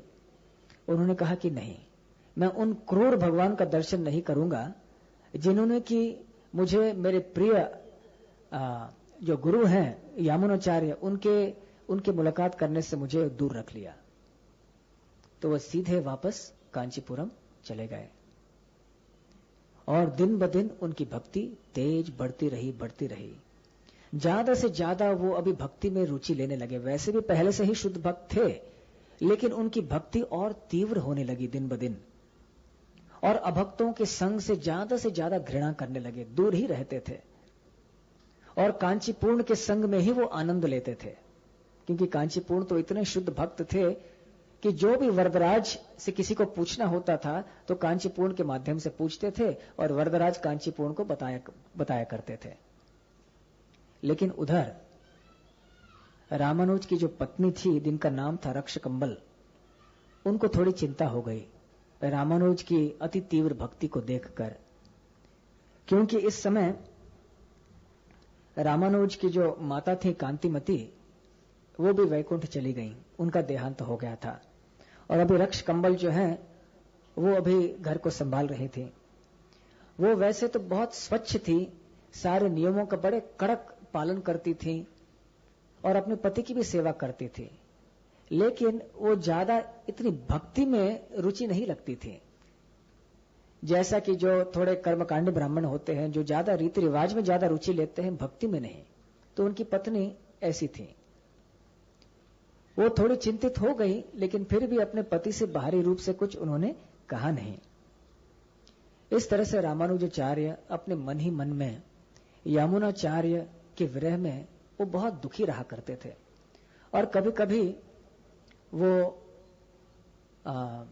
कांचीपूर्ण से कहा भी करते थे इस बारे में, लेकिन कांचीपूर्ण को समझाते कि देखो ठीक है, भगवान नारायण की इच्छा ही परम है, तो इस बारे में शोक करने से क्या लाभ होगा, केवल वरदराज की सेवा करते रहो, सब कुछ ठीक ठाक हो जाएगा। इस तरह से काफी समय बीत गया और फिर रामानुज ने निर्णय लिया कि मेरे पास तो अब कोई गुरु है नहीं, यादव प्रकाश जो कि मेरे गुरु थे वो तो मायावादी हैं, अब कांचीपूर्ण इतने महान वैष्णव है, महाभागवत है, मुझे फिर से निवेदन करना चाहिए उनसे कि वो मुझे आश्रय दें। लेकिन कांचीपूर्ण इतने नम्र थे, उन्होंने कहा कि अरे मैं तो शूद्र जाति का हूं और तुम तो ब्राह्मण हो, तो मैं कैसे तुम्हें दीक्षा दे सकता हूं, यह उचित नहीं है। और वैसे भगवान वरदराज की योजना से तुम्हें आज नहीं तो कल कोई ऐसे योग्य गुरु मिल जाएंगे, चिंता नहीं करो, थोड़ा धीरज रखो। पर अपने मन ही मन में रामानुज विचार कर रहे थे कि कोई ऐसा मुझे तरकीब निकालनी चाहिए, कोई ऐसी युक्ति से किसी न किसी तरह से इनकी कृपा मुझे प्राप्त करनी चाहिए। तो उन्होंने मन में ठान लिया कि कल मैं इनको मेरे घर में प्रसाद के लिए बुलाऊंगा और उनका उच्छिष्ट का सेवन करूंगा, तो इससे कम से कम मुझे इनकी कृपा मिलेगी। ये तो अपने आप को शूद्र कहलाते हैं, लेकिन ये तो सबसे बड़े ब्राह्मण के से भी बड़े ऊंचे हैं, क्योंकि महान भक्त हैं भगवान के। तो भक्त के लिए ऐसी कोई ऊंच नीच की बात नहीं होती है। तो फिर रामानुज ने अपनी पत्नी से कहा कि मैं कांचीपूर्ण को यहां बुला रहा हूं प्रसाद के लिए, तो बढ़िया से बढ़िया प्रसाद बनाना। और फिर वो निकल पड़े उनको बुलाने के लिए। कांचीपूर्ण बड़े बुद्धिमान थे, वो समझ गए कि रामानुज के मन में क्या इच्छा थी, किस हेतु वो उनको प्रसाद के लिए बुला रहे हैं घर में, अच्छी तरह से जान गए, क्योंकि वैष्णव से ज्यादा बुद्धिमान कौन हो सकते हैं। तो उन्होंने सोचा अगर ये रामानुज ऐसे चाहता है तो मैं भी अच्छी तरह से जानता हूं कैसे इस परिस्थिति से बाहर निकलना है। तो वो जानते थे कि किस रास्ते से रामानुज उनके घर तक आने वाला है, उनके आश्रम तक। तो किसी दूसरे रास्ते से ही गए और सीधे रामानुज के घर में गए, जबकि रामानुज वहां पर थे नहीं, उनकी पत्नी अकेली थी। और कहने लगे कि मुझे थोड़ी जल्दी से जाना है, वरदराज जी की सेवा करने के लिए जाना है, तो आपने प्रसाद बनाया है, जल्दी जल्दी से मुझे खिला दीजिए। तो उनकी पत्नी रक्षकंबल ने कहा कि मेरे पति तो अभी अभी आते होंगे, थोड़ी देर इंतजार कीजिए, अभी आएंगे, फिर आराम से आप प्रसाद ले सकते हैं। नहीं नहीं, मेरे पापी पेट के लिए मैं वरदराज जी की सेवा में देरी करूं, ये अच्छा नहीं है। मेरे पास केवल चंद मिनटें हैं, इसलिए जल्दी से जो तैयार है वो दे दो, मैं खा के चले जाऊंगा। तो फिर बड़े अच्छे ढंग से रक्षकंबल देवी ने उनकी सेवा कर दी और जल्दी से भोजन या प्रसाद ग्रहण कर लिया। और फिर वो उठकर जो अपने केले का पत्ता था वो हाथ में ले लिया और फिर गोबर पानी के मिश्रण से वो जगह छिड़क दिया, साफ कर दिया अपनी जगह को, और बाहर एक दूर जगह गए वो केले के पत्ते को फेंकने के लिए। तो उस समय रक्षकंबल जो रामानुज की पत्नी थी, उन्होंने जो भी बचा हुआ प्रसाद था वो एक शूद्रानी को दे दिया। और थोड़ी देर बाद फिर से वो पकाना शुरू कर दी उन्होंने।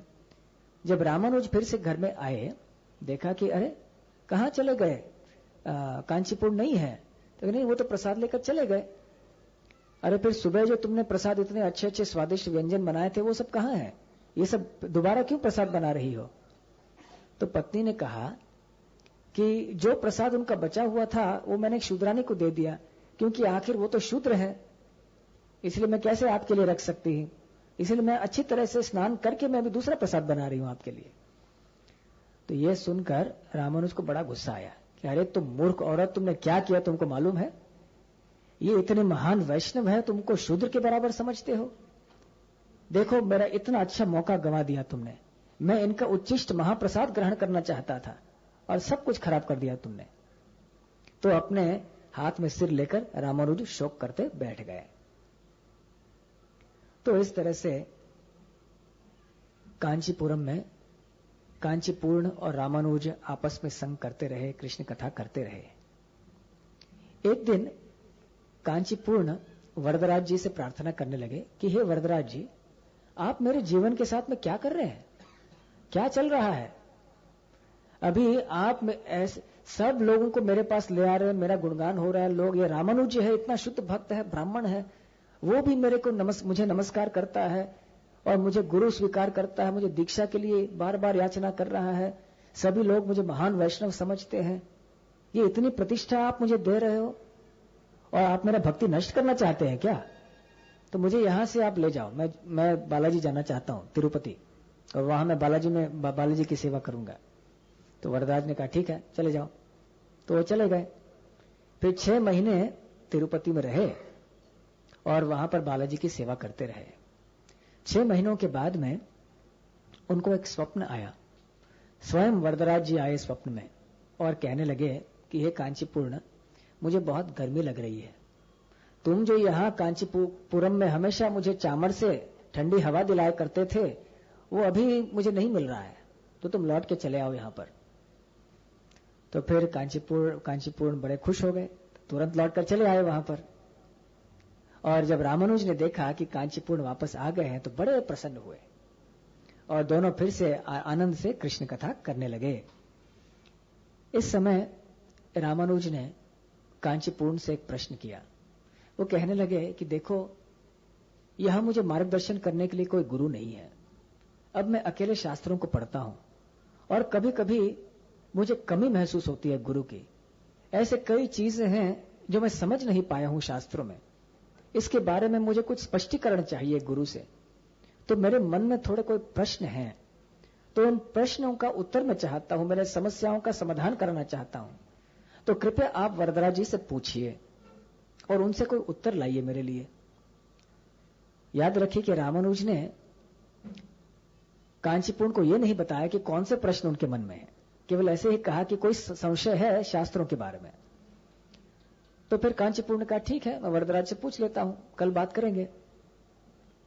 तो फिर अगले दिन जब रामानुज कांचीपुरण के पास आए तो कांचीपुरण ने कहा कि हाँ, वरदराज जी ने मुझे कहा कि तुम्हारे लिए 6 उपदेश हैं और उन्होंने मुझे कहा कि खास जाकर ये रामानुज को बताओ।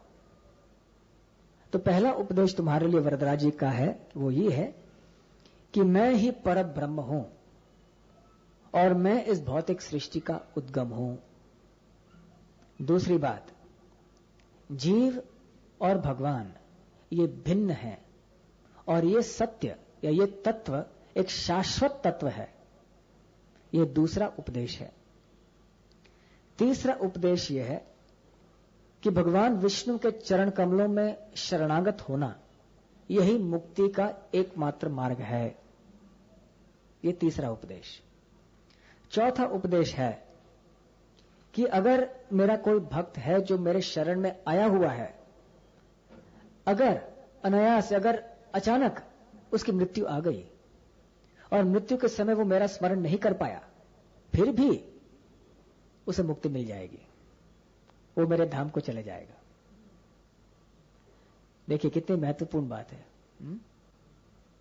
इसका मतलब है कि भक्त कई बार ये प्रश्न पूछते हैं कि भगवान श्री कृष्ण गीता में कहते हैं अंत काले च मामेव स्मरण मुक्त्वा कलेवरम यह प्रयाति समद्भावम याति नास्त्यत्र संशयः, कि जो अंत काल में मेरा स्मरण करता है वो मुझे प्राप्त करेगा।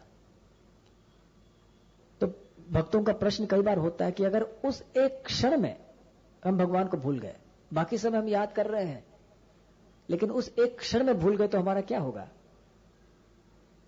तो यहां स्वयं भगवान ने वरदराज जी की मूर्ति के माध्यम से कांचीपुरण को जवाब दिया, रामानुज को आगे जाके बताने के लिए कि अगर कोई भक्त मेरे शरण में आया हुआ है, अगर हम वास्तव में शरणागत हैं भगवान के प्रति, हमारे हृदय में उनके प्रति प्रेम है, तो अगर अकस्मात हमारे मन में मृत्यु आ जाए और हम भगवान को स्मरण नहीं भी कर पाए, लेकिन भगवान कहते हैं कोई बात नहीं, मैं सब देख लूंगा, मैं इसे मुक्ति दिला दूंगा। तो ये उनका चौथा उपदेश था रामानुज के लिए। पांचवा उपदेश ये था कि ऐसे जो मेरा शरणागत शुद्ध भक्त होता है, जब वो अपना देह त्याग देता है तो मैं स्वयं उसे मेरे धाम वैकुंठ में ले जाता हूं। पांचवा उपदेश। और छठा उपदेश है खास रामानुज के लिए, हे कांचीपुरण आप जाके बताओ कि रामानुज को यामुनाचार्य के जो शिष्य हैं जिनका नाम है महापूर्ण, उनका आश्रय लेना चाहिए, उनसे दीक्षा लेनी चाहिए। महापूर्ण वही थे जिनको यामुनाचार्य ने भेजा था पहली बार, उनको वापस ले आने के लिए श्रीरंगम में। और दोनों रामानुज और महापूर्ण जब गए थे तो उन्होंने देखा कि यामुनाचार्य वैकुंठ चले गए हैं, तो उन्हीं महापूर्ण से उनको दीक्षा लेने का आदेश वरदराज जी ने दिया। रामानुजाचार्य बड़े आश्चर्यचकित रह गए कि मैंने तो उनको प्रश्न भी नहीं बताए थे, और ये जो 6 प्रश्न है ये उत्तर है, ये मेरे 6 प्रश्नों के उत्तर है। जो भी संशय मेरे मन में थे उनका निवारण भगवान ने कर दिया। तो बड़े आश्चर्य।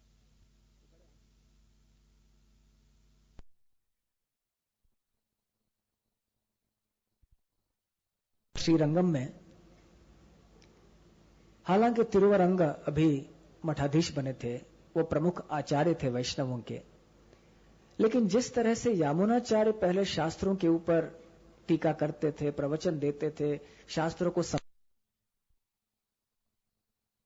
थे, वैसे कोई समझाने वाला यामुनाचार्य के बाद में श्रीरंग में कोई नहीं था। हालांकि तिरुवरंग बड़े शुद्ध भक्त थे भगवान के, और सभी वहां के ब्राह्मण और वैष्णव उनको बड़ा सम्मान करते थे, क्योंकि वो दिन भर भगवान के अर्चे विग्रह की सेवा में रत रहते थे और उनके अंदर वैष्णव गुण भी थे। लेकिन वो शास्त्रों के ऊपर ऐसे व्याख्या नहीं कर सकते थे जैसे कि यामुनाचार्य किया करते थे। इसलिए खाली खाली सा लग रहा था लोगों को। यामुनाचार्य के आश्रम में वो वातावरण अब नहीं रहा जो कि पहले रहा करता था। तो फिर जब यामुनाचार्य के तिरुभाव की पहली तिथि आई तो तिरुवरंग ने सारे वैष्णवों को बुलाया। एक सभा में एक इष्ट गोष्ठी हो गई और उन्होंने कहा कि हमारे गुरुप्रिय गुरु महाराज यामुनाचार्य के वैकुंठ पधारे जाए हुए अभी ठीक 1 साल हो गया है, लेकिन हम देखते हैं कि हालांकि मुझे उन्होंने ये पद दिया था आचार्य का, लेकिन मैं इस काबिल नहीं हूं। और हम देखते हैं कि वातावरण वैसे नहीं रहा है जैसे कि हमारे गुरु महाराज के समय था, और हम में से कोई इतनी सुंदर ढंग से व्याख्या नहीं कर सकता है जैसे ये हमारे गुरु महाराज करते थे। तो हमें याद होगा कि उनके अंतिम दिनों में उनकी इच्छा थी कि रामानुज यहां आए, और उन्होंने महापूर्ण को खास भेजा भी था कि जाओ जाके रामानुज को यहां पर बुला के ले आओ। इसका मतलब है कि हमें सब भी रामानुज को यहां पर वापस बुलाना चाहिए और रामानुज को आचार्य यहां का बनाना चाहिए।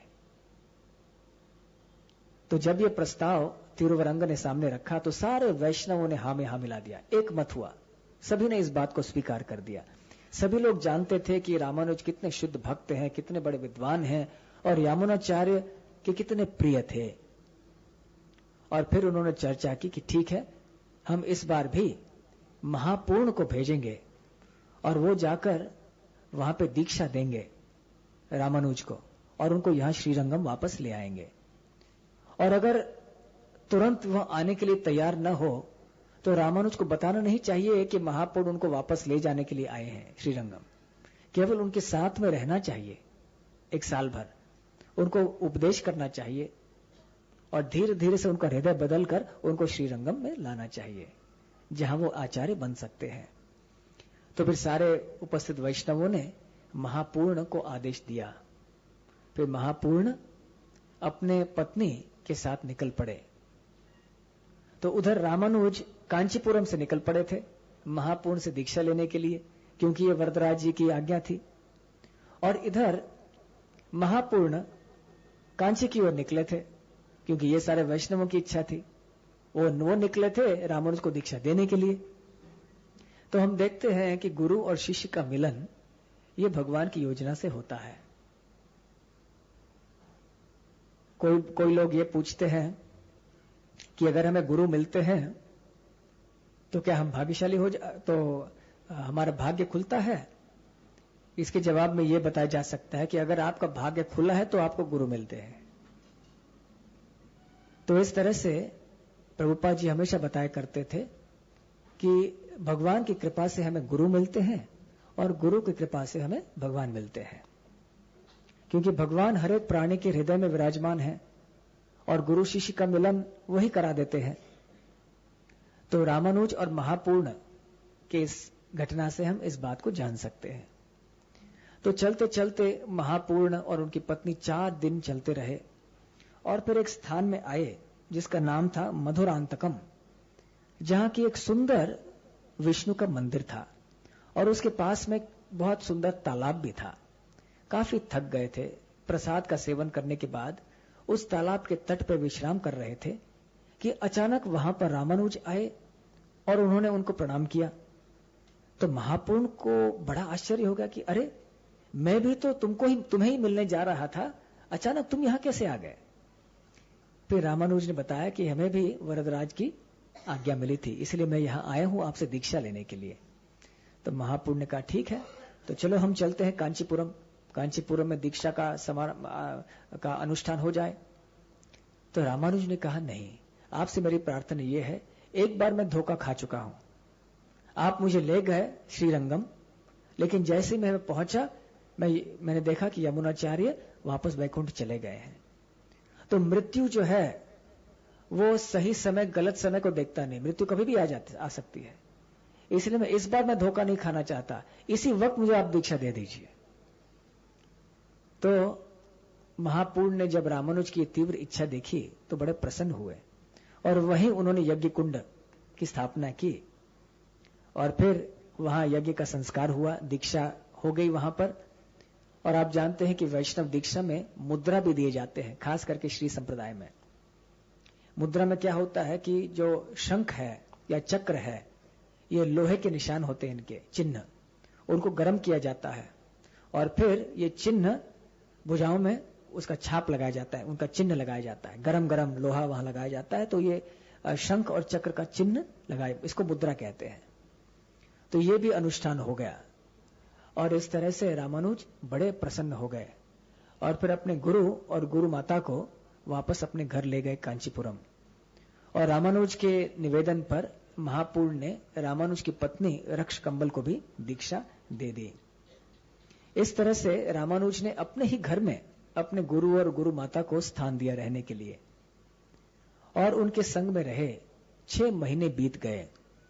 हर रोज महापूर्ण और रामानुजाचार्य शास्त्रों की चर्चा करने के लिए बैठते और महापूर्ण ने रामानुज को जो पूर्व वैष्णव आचार्य हुए थे, खास करके आल्वर इत्यादि, उनके 4000 श्लोकों से भी अधिक उनको पढ़ा के सुनाया, समझाया और बड़े आनंद में थे रामानुज। बहुत दिनों के बाद वो ऐसे महान वैष्णव के साथ बैठकर शास्त्रों की चर्चा कर रहे थे। तो एक दिन हुआ ये कि रामानुज की पत्नी रक्ष कंबल कुएं के पास गई थी पानी निकालने के लिए। उधर महापूर्ण की पत्नी वो भी वहां पर आई थी पानी लेने के लिए। तो जब उन्होंने महापूर्ण की पत्नी ने पानी निकाला मटके में से, तो थोड़े से बूंद जो हैं वो रक्ष कंबल के मटके में गिर गए। तो रक्ष कंबल देवी को बहुत गुस्सा आया और बड़े लाल लाल आंखों से जोर जोर से बोलने लगी कि अरे क्या तुम अंधी हो? अरे तुम हमारे गुरु की पत्नी हुई तो क्या हुआ? हमारे सर पे आके बैठ गई हो? क्या तुम देखते नहीं कि तुम्हारे मटके में से हमारे मटके में पानी गिरा है? गुरु पत्नी हो तो क्या हो, वैसे हमारा जात तुम्हारी जाति से ऊंचा है। तो इस तरह से काफी अपमान किया उन्होंने, बड़े कड़क शब्द कह दिए। तो ऐसे जब कह दिए तो महापूर्ण की जो पत्नी थी बड़े नम्र स्वभाव की थी, उन्होंने तुरंत क्षमा याचना की, लेकिन इस अपमान को सहन नहीं कर पाई तो तुरंत उसी जगह में बैठकर रोने लगी। और थोड़ी देर बाद महापूर्ण जब वापस आए, उन्होंने देखा कि पत्नी बैठकर रो रही है। तो पूछा क्या बात है? तो पत्नी ने सब कुछ बता दिया। तो महापूर्ण ने कहा कि इसका मतलब है कि श्री रंगन में रंगनाथ जी हमको इशारा दे रहे हैं कि वो हमारी सेवा स्वीकार करना चाहते हैं। हर चीज के पीछे भगवान नारायण की कोई ना कोई इच्छा है। भगवान हमें यहां से बुलाना चाहते हैं और इसका मतलब है कि हमें यहां से तुरंत निकलना चाहिए। उस समय रामानुज किसी काम से बाहर गए थे, वो फल फूल और कपड़ा खरीदने गए थे अपने गुरु को अर्पण करने के लिए। लेकिन महापूर्ण उनके लौटने के लिए भी रुके नहीं, तुरंत अपना सामान लेकर अपनी पत्नी को साथ लेकर निकल पड़े, श्रीरंगम चले गए। जब रामानुज लौटकर आए घर में तो देखा कि उनके गुरु है नहीं घर में, कहां चले गए। फिर एक पड़ोसी ने उनको बताया कि वो चले गए वापस श्रीरंगम, अपना सामान वगैरह सब लेकर चले गए। तो बड़े आश्चर्यचकित हुए, आकर अपने पत्नी से पूछा कि क्या बात है, क्या हुआ, क्यों चले गए वो अचानक। तो फिर उन्होंने पत्नी ने कहा कि मुझे क्या मालूम, मैंने तो ऐसे कोई इतनी तो कोई कड़क बात नहीं कही थी, लेकिन वो इतनी भड़क गई। और फिर इतना ही नहीं, जो तुम्हारे गुरु हैं वो अपने आप को साधु कहलाते हैं, जिनको गुस्सा नहीं होना चाहिए, लेकिन वो इतने गुस्से हो गए कि बस क्या कहने। शायद ये कोई नए जमाने के साधु लगते हैं, तो मैं इस नए जमाने के साधु के चरणों में शत शत प्रणाम अर्पण करती हूं। रामानुजाचार्य को विश्वास नहीं हुआ कि उनकी पत्नी उनके गुरु के बारे में ऐसे बोल सके। वो कहने लगे, अरे तुम कितनी पापी स्त्री हो, तुम्हारा मुंह देखने से भी मैं नरक में जाऊंगा, हटो मेरे नजर के सामने से। और तुरंत गुस्से होकर वहां से निकल गए और फिर जो भी फूल वगैरह लाए थे वो वरदराज को अर्पण करने के लिए चले गए। उधर उनकी पत्नी रक्षकंबल को बड़ा धक्का पहुंचा कि उनके पति ने उनके साथ ऐसा बात किया है, कभी आज तक इतने कटु वचन नहीं बोले थे। बस वहीं पे बैठ गई। ठीक उसी समय एक बड़े वृद्ध और भूखे से ब्राह्मण वहां पर आए। वैसे अतिथियों की सेवा करना हर एक गृहस्थ का धर्म होता है। किसी भी अतिथि को हमें निराश करके भेजना नहीं चाहिए अपने घर से कम 2 मीठे शब्द बोलकर तो भेजना चाहिए, अगर भेजना भी हो तो। लब जब ब्राह्मण आया भिक्षा मांगने के लिए, पहले ही रक्षकंबल का मन विचलित हो गया था क्योंकि उनके पति ने उनको वैसा डांटा था। तो वो गुस्सा उन्होंने इस ब्राह्मण के ऊपर निकाल दिया और कहने लगा, अरे यहां कहां मिलेगा तुम्हें चावल, कौन देने वाला है चावल, चले जाओ यहां से। तो बेचारे ब्राह्मण उदास होकर चले गए और जैसे वो जा रहे थे तो उस समय रामानुज वापस लौटे और उन्होंने इस ब्राह्मण को देखा, निराश होते हुए लौट रहे हैं, मुंह इतना छोटा है, उदास है, लग रहे हैं। उन्होंने पूछा, क्या बात है, आप बड़े भूखे प्यासे लग रहे हो, क्या है, क्या हुआ? उन्होंने कहा, मैं आपके घर में गया लेकिन आपकी पत्नी ने मेरा बहुत अपमान किया, भिक्षा नहीं दी, मुझे भगा दिया वहां से। तो रामानुजाचार्य मन में निश्चय किया कि अब तो बहुत हो गया। मन में एक तरकीब सोची, कहा कि मैं आपको बहुत बख्शिश दूंगा, आप चिंता नहीं कीजिए, मैं आपको पत्र देता हूं, आप ये पत्र को मेरे पत्नी के पास ले जाइए और कहिए कि आप उनके पिता के पास से आए हैं, कि ये पत्र उनके पिता ने आपको दिया है मेरे लिए। तो पत्र लिखा रामानुज ने और उस पत्र में उन्होंने ऐसे लिखा कि हे प्रिय रामानुज, मेरे दूसरी पुत्री का विवाह होने जा रहा है और इसके लिए मैं तुम्हें निवेदन करता हूं कि मेरी पुत्री रक्षकंबल जो तुम्हारी पत्नी है उसको यहां पर थोड़े दिनों के लिए भेज दो, क्योंकि मेरी पत्नी ये सारे विवाह के कार्य अकेले संभाल नहीं पा रही है। तो अगर रक्षकंबल यहां रहेगी तो वो भी सहायता कर पाएगी, अतिथियों की सेवा कर पाएगी। अगर आप भी आ सकते हो तो बहुत अच्छा होगा। तो फिर ये चिट्ठी लिखकर रामानुज ने उस ब्राह्मण को दिया और कहा कि आप जाकर मेरी पत्नी से कहो कि उसके पिता के पास से आप आए हो और ये चिट्ठी मेरे लिए है। तो जब रक्षकंबल ने सुना, अच्छा मेरे पिता से आए हो, के पास से आए हो, तो बहुत अच्छा स्वागत किया, तुरंत पानी पिलाया, भोजन प्रसाद दिया, स्नान के लिए भी पानी दे दिया। और फिर रामानुज जब वापस आए तो बड़े नम्रता से रक्षकंबल ने वो पत्र हाथ में दिया, कहा कि आपके लिए एक पत्र है मेरे पिताजी से। फिर रामानुज ने पढ़ के सुनाया कि ऐसे ऐसे कहते हैं तुम्हारे पिताजी। तो रक्षकंबल को बड़ा अच्छा लगा कि हाँ ठीक है, मेरे माता पिता को, बहन को मिलने जाऊंगी, मायके जाऊंगी, बहुत अच्छा है। तो रामानुज ने कहा, ठीक है आप इस ब्राह्मण के साथ चले जाओ, मुझे थोड़े जरूरी काम है, मैं नहीं आ सकता, अगर काम निपट गया तो मैं आ जाऊंगा, नहीं तो नहीं आ पाऊंगा। तो वो चले गए। तो फिर रामानुज अगले दिन वरदराज के मंदिर में गए। वहां उन्होंने वरदराज के चरण कमलों के से स्पर्श किया हुआ एक डंडा लिया और वहां जो गहरे वस्त्र थे वो भी स्वीकार किया और मंदिर के बाहर एक यज्ञ कुंड बनाया। और वरदराज की योजना से कांचीपुर भी वहां उसी समय आए। उन्होंने उनको सन्यास दे दिया और रामानुज ने उस समय सन्यास दीक्षा ग्रहण कर ली और कांचीपुर ने उनका नाम यतिराज रखा। यति मतलब सन्यासी, यतिराज मतलब यतियों में से सबसे श्रेष्ठ यतिराज। तो जब खबर फैल गई सारे कांचीपुरम शहर में कि रामानुज ने सन्यास लिया है, तो अलग अलग लोगों का व्यवहार हुआ। थोड़े लोग कहने लगे कि अरे इतने युवा अवस्था में अपनी सुंदर पत्नी को कैसे वो छोड़ के सन्यास ले सकते हैं। लेकिन ऐसे ज्यादा से ज्यादा ऐसे भक्त थे जो बोल रहे थे कि देखो अभी हमारे बीच में एक महान वैष्णव भी आ गए, चलो इनके शरण में हम जाते हैं। इस तरह से एक एक करके उनके पास कई वैष्णव आए और उनके पास शिष्य भी आते रहे। उनमें से एक शिष्य थे जिनका नाम था कुरेश। उनकी स्मृति शक्ति बहुत तेज थी और दूसरे थे दाशरथी जो उनके भांजे थे और वेदों में बड़े पंडित थे। तो ये दो उनके पहले दो शिष्य बन गए। और इस प्रकार से रामानुज अपने शिष्यों के संग में अभी आचार्य बने थे कांचीपुरम के, तो रामानुज आचार्य हुए थे। तो रामानुजाचार्य अपने शिष्यों के साथ बैठकर वरदराज मंदिर के बाहर वैष्णव सिद्धांत के ऊपर व्याख्या किया करते थे। बहुत सारे लोग आकर उनके वचनों से प्रभावित होते थे, उनका शरण ग्रहण करते थे। तो हुआ ये एक दिन कि जो उनके सबसे पहले गुरु थे यादव प्रकाश, जो मायावादी थे, उनकी माताजी, उनकी मां, वो और भी बहुत वृद्ध थी।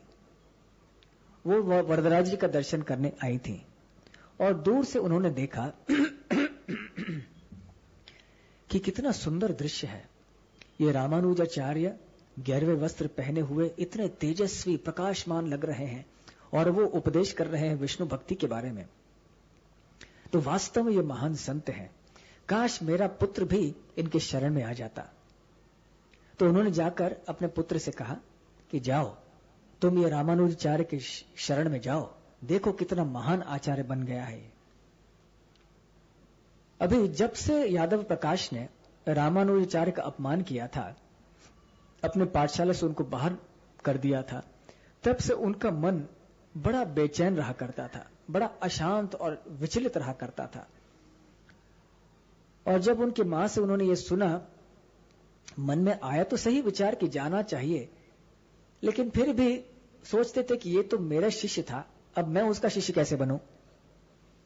फिर भी उन्होंने जाकर कांचीपुरम से सलाह मशवरा किया, कहा कि आपसे तो वरदराज जी बातचीत करते हैं, तो ये बताइए मेरे लिए मार्ग क्या है, मुझे क्या करना चाहिए ऐसी अवस्था में। मेरा मन बड़ा विचलित है, बिल्कुल मन की शांति नहीं है मुझे। तो फिर कांचीपुरम ने कहा कि मैं वरदराज जी से पूछ लेता हूं, आप कल आके मुझसे मिल लेना। तो अगले दिन जब कांचीपुरम आए,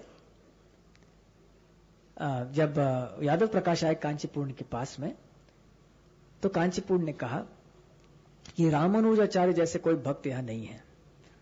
और रामानुजाचार्य के बहुत गुणगान करते रहे और कहा कि हे यादव प्रकाश, आपके लिए एक ही मार्ग है, आप भी उनका शिष्य बनिए, आप भी उनके शरण में जाइए। यादव प्रकाश ने सुन तो लिया, लेकिन फिर भी हिचकिचा रहे थे। देखिए, कोई आसान बात नहीं है, कोई गुरु हो वो अपने शिष्य का शिष्य बने, कोई साधारण चीज नहीं है ना। फिर भी वापस घर गए, सोच रहे थे मन ही मन में जो उनकी माँ उनके बताया था, जो कांचीपुरम ने उनको बताया था। और फिर बड़े करवट बदलते बदलते विचलित अवस्था में किसी न किसी तरह से देर में नींद आ गई। फिर उनको एक स्वप्न आया रात में, एक बहुत तेजस्वी व्यक्ति उनके मन में स्वप्न में आया और कहने लगा, जाओ रामानुज के शरण में जाओ, उनका शिष्य बनो। और फिर वो जागे और सोचा कि ठीक है, जाता हूं। लेकिन भाव से प्रभावित होने वाले व्यक्ति नहीं थे यादव प्रकाश। तो उन्होंने कहा कि ठीक है, मैं जाऊंगा, लेकिन फिर भी वैष्णव सिद्धांत के बारे में मुझे कई संशय हैं। तो जब वो आए रामानुजाचार्य के पास, रामानुजाचार्य व्याख्या कर रहे थे, वो उठे और उनका स्वागत किया, उनको एक ऊंचा आसन दिया। और फिर यादव प्रकाश ने कहा कि हे रामानुज, तुम्हारी नम्रता, तुम्हारे इस सौम्य व्यवहार को देखकर मैं बड़ा प्रसन्न हूं, और तुम्हारे शरीर पे जो मुद्राएं इत्यादि हैं उनको देखकर मैं समझ सकता हूं कि तुमने विष्णु भक्ति के मार्ग को स्वीकार किया है, जिसमें व्यक्ति समझता है कि विष्णु ही परम सत्य है और विष्णु के शरण में जाना, उनकी भक्ति करना ही ये सर्वश्रेष्ठ साधन है और साध्य भी है। लेकिन ठीक है, तुम लोग ये ऐसा कहते तो हो, लेकिन इसके लिए शास्त्रों का प्रमाण क्या है? तो फिर रामानुज हंसे हल्के ढंग से और कहने लगे कि ये हैं कुरैश। उनके शिष्य की ओर उन्होंने इशारा किया, जो कि बहुत कम उम्र के थे, नवयुवक थे। ये बड़े शास्त्र में विद्वान हैं, इनसे हम आइए सुनते हैं कि शास्त्र में क्या प्रमाण है विष्णु भक्ति के लिए।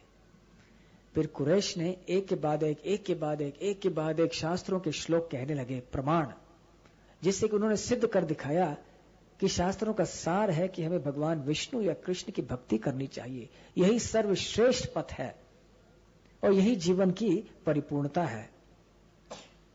और आश्चर्यचकित रह गए यादव प्रकाश, कोई शब्द नहीं थे उनको कहने के लिए।